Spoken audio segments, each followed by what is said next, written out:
આજ રોજ તાપીમાં એક કાર્યક્રમમાં મંત્રી કુંવરજીભાઈ હળપતિએ જાહેર મંચ પરથી વ્યારા અને નિઝરના ધારાસભ્ય જયરામભાઈ ગામિત અને મોહન કોકની સાથે બીજેપી જિલ્લા પ્રમુખની ઉપસ્થિતિમાં કોંગ્રેસની ચાટકણી કાઢતા અને જુઠ્ઠી અને લોકોને ગેરમાર્ગે દોરનારી કેમ કહી, આવો સાંભળીએ.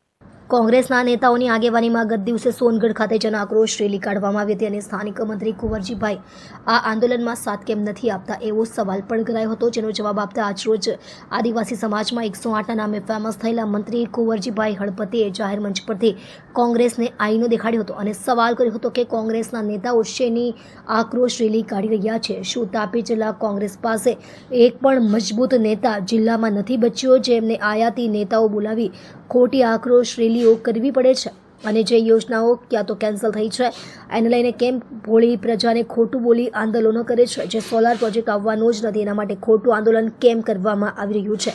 કોંગ્રેસને આવનારી જિલ્લા અને તાલુકા પંચાયતોની ચૂંટણીમાં પોતાની હાર સ્પષ્ટ દેખાતા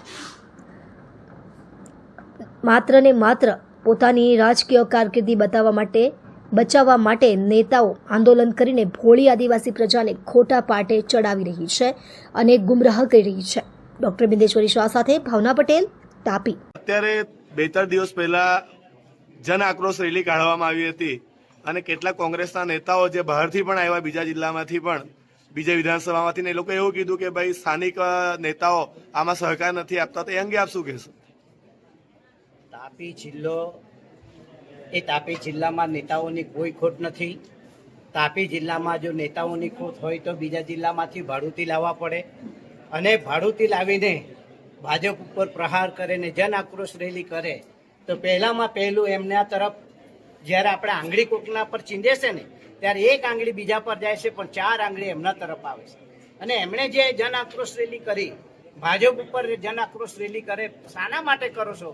તમારી સરકાર હતી ત્યારે તમે મેડિકલ કીટ માત્ર ને માત્ર 25,000 આપતા હતા.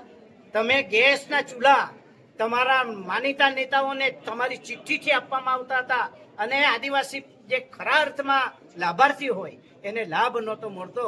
ત્યારે આજે હું કહેવા માંગુ છું, અમારા દેશના વડાપ્રધાન નરેન્દ્રભાઈ મોદી સાહેબ અને ગુજરાતના મુદ્દ અને મક્કમ સ્વભાવના મુખ્યમંત્રી ભૂપેન્દ્રભાઈ પટેલે આજે મેડિકલ જે કીટ આપવામાં આવે છે એમાં 10 લાખ રૂપિયાની સહાય આયુષ્યમાન ભારત કાર્ડમાં આપવામાં આવે છે. કોઈ નાની સૂની વાત નથી. અને આદિવાસીઓને માટે ગુજરાત સરકારે 30,000 કરોડનું બજેટ બનાવ્યું છે.